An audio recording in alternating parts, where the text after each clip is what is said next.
White men no longer want to fight for a nation that scorns them. Why anyone thought we would is going to be one of life's greatest mysteries, but I'm glad people finally notice.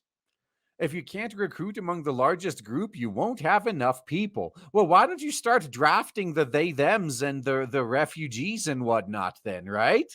So let me begin by making this point as clear as possible. There's absolutely nothing worse for the combat effectiveness of a military than attempting to use recruiting as a social engineering program. Hey, tell that to the guys like 10 years ago when they started implementing this. It was reported in the newspaper recently how the U.S. Army has seen a dramatic fall in the number of white recruits, as the military.com website found the Army fell 10,000 short of its 65,000 enlistment target.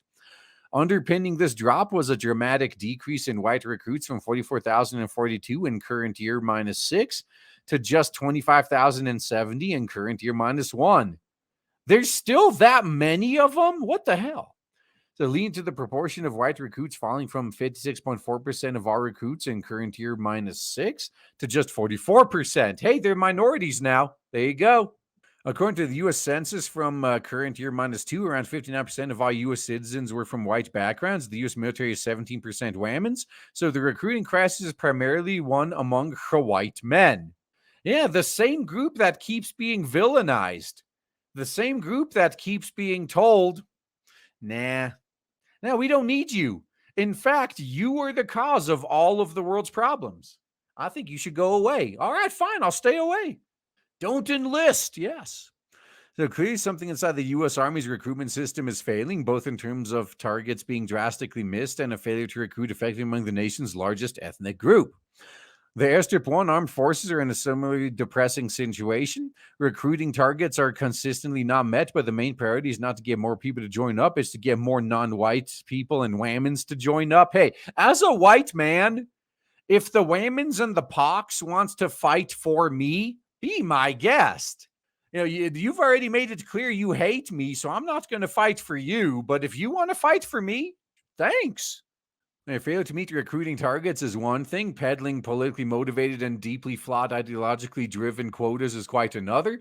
In another ill-thought-out and controversial move to attempt to fix the Airstrip 1 military's recruiting crisis, last week, Defense Secretary Grant Shapps declared that Whammons are the solution to the armed forces recruitment crisis. Yeah, sure. Just hire more Whammons. That's a great idea. Keep driving men away. Hire more Whammons. Let's go. If the Whammons want to fight for us in our place, I'm all for it. So this is merely the latest apparent policy to attempt to force equality of outcome in the British military.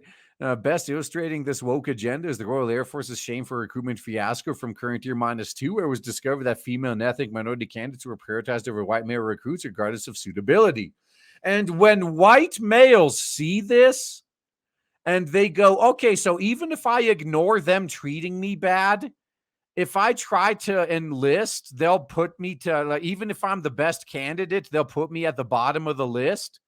If I get in, I won't have my pick of the best jobs anyway. They're just going to be handed out to those who don't deserve them. Why bother? They're basically telling me to stay away. There's a strong case to be made that this breached employment law and was thus illegal. The head of the Royal Air Force at the time, Sir Mike Wigston, conveniently managed to avoid any real public scrutiny, though his reputation rightly lies in the ruins after trying to defend the shambolic and disgraceful policy. His successor, Sir Dick Knighton, has since apologized over the affair. Now, what are you going to do to make sure it doesn't happen again? I hate to break it to anybody reading this, but forcing equality of outcome on something as important as the nation's defense is not the solution to our recruiting crisis. Military housing and accommodation needs urgently improving.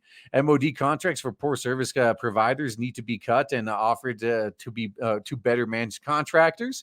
Pay needs to rise at least in average with other public sector bodies, if not far higher, given the skill set requirements and risk to life with which we routinely ask our men and women's uniform to run on our behalf. The government needs to improve the offer. Yeah, that's key right there. They need to improve the offer, but they're not willing to do that. They only have one tool in their shed. All they know how to do is try to shame you. What? You won't voluntarily sign up to our bad deal? Well, you're not a real man then.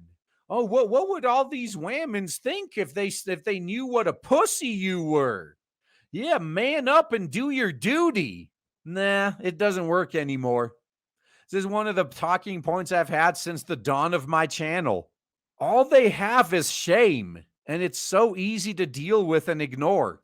And create working conditions more in line with expectations of the society of today, whilst balancing the need to retain combat lethality. That might not work as well as you think. And there's a wider problem in society too. For a long time now, the disciples of affirmative action and racism have been at work. All groups have been prioritized except one, to the point where it's often a serious disadvantage to be a white male, particularly when it comes to getting promotion or a job, as is the case of the RAF in recent times. And the irony is, as all of these white men who get driven out of everything else band together and make their own alternatives and take over entire industries, the same people that were screwing them over are going to show up at their door holding their hands out. Another British example was the recent case of the TV station Channel 4, in which protests were made over an appointment of 5 new directors, 4 of whom were white. This was deemed to be too many, despite the fact that slightly over 80% of the British people are white. A U.S. example, a recent case of an accounting firm, PwC, which has blatantly been forced to allow white people to apply for its internship scheme. I wonder why they would, though, because the company still outright hates you. Why would you want to apply to work for free for a company that outright hates you? There's not really a surprise then that young white men have apparently become less willing to defend at risk of their lives a society which discriminates against them and blames them for all the evils of history, evils which they themselves had nothing to do with. Yeah, I'm not going to fight to protect you if you view me as like the dregs of society. No, man. How about you go out there and fight for me? A recent U.S. Supreme Court has moved to end affirmative action and higher indoctrination. It should be eliminated in other areas too. And it will be eventually, but long after the damage is done.